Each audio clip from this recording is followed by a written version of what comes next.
there's lots of things about which Sam and I agree, but the devil's in the details, of course.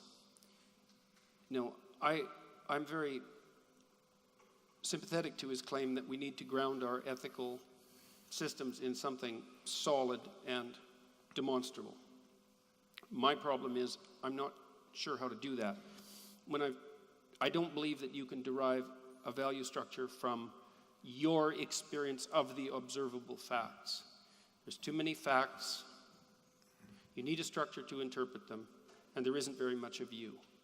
And so part of the way that that's addressed neurologically is that you have an inbuilt structure. It's deep, it's partly biological, it's partly an emergent consequence of your socialization. And you view the world of facts through that structure, and it's a structure of value. Now, that structure of value may be derived from the world of facts over the evolutionary time frame, but it's not derived from the world of facts over the time frame that you inhabit, and it can't be. So the problem I have with our discussion so far isn't really any of Sam's fundamental ethical claims, because I do believe there's a distinction between the hellish life and the heavenly life, say, the life that everyone would agree was absolutely not worth living, and the life we could imagine as good. And I do believe that we should be moving from one to the other. The question is exactly how is it that we make the decisions that will guide us along that way? And I don't believe we can make them without that a priori structure. In fact, I think the evidence is absolutely overwhelming that we can't, and I mean also the scientific evidence.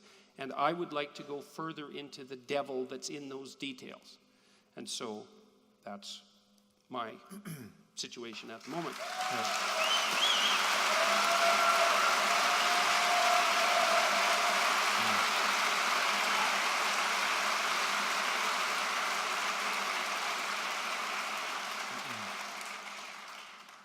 Well, part of these conversations, and now you and I have had, I think, we've done 2 podcasts, and this is our second live event. And thank you for doing this, by the way. This is hey, it's my pleasure, man. It's an honor to do this. It's an honor to do this, and it comes with risks for both of us to do this. I mean, as I think you can sense, we don't have precisely the same audiences. All of you are sort of rooting for one or the other of us to some degree. Or for the spirit of truth. And yes.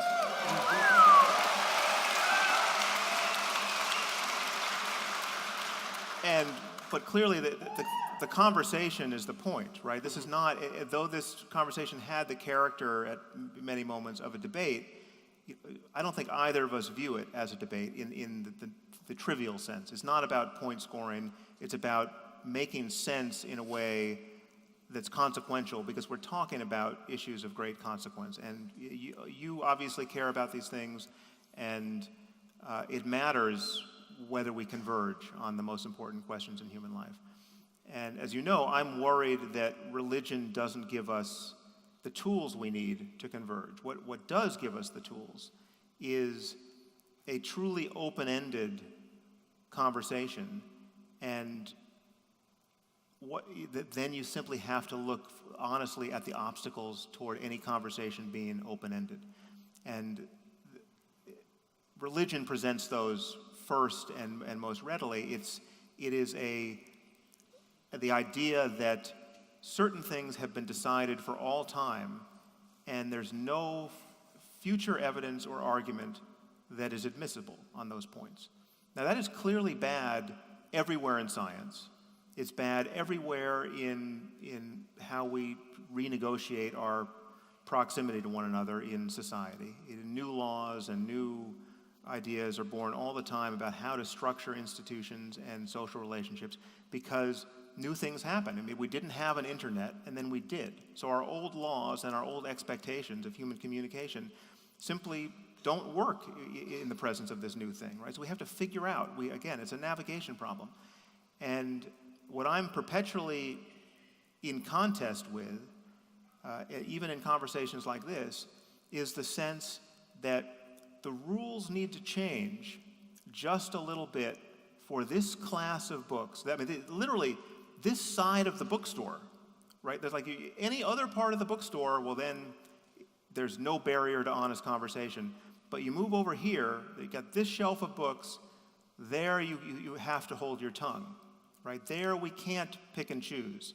We can't say that, while we can say that Shakespeare wrote some fantastic plays, the best plays ever written, and some are actually not that good, right? We can't say that about God, right? We have to find some tortured way to make the most of his diabolical utterances, right? That's the thing we have to outgrow. And so what I'm continually in tension with you is the degree to which your style of talking about religion and the power of narrative and the meaning derived from it elides that point and seems to let people off the hook on that very point. And that's where we need to hold the line, in my view. We need to sure.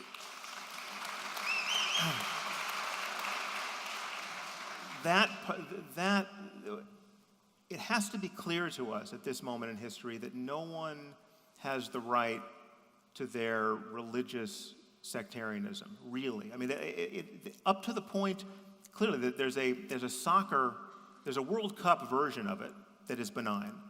But once it gets taken past that point, we have to figure out how to pull the brakes, and that becomes a real problem if you are going to dignify the foundational claims of these faiths, claims like revelation and paradise and blasphemy and apostasy. I mean, these are the things that you come up against, and I think conversations like this are incredibly important because we need to convince the better part of humanity that it's possible to live the best life possible without recourse to divisive nonsense. And where we draw the line between divisive nonsense and reasoned and necessary discourse is what we're dickering over, and I think it's important that we continue.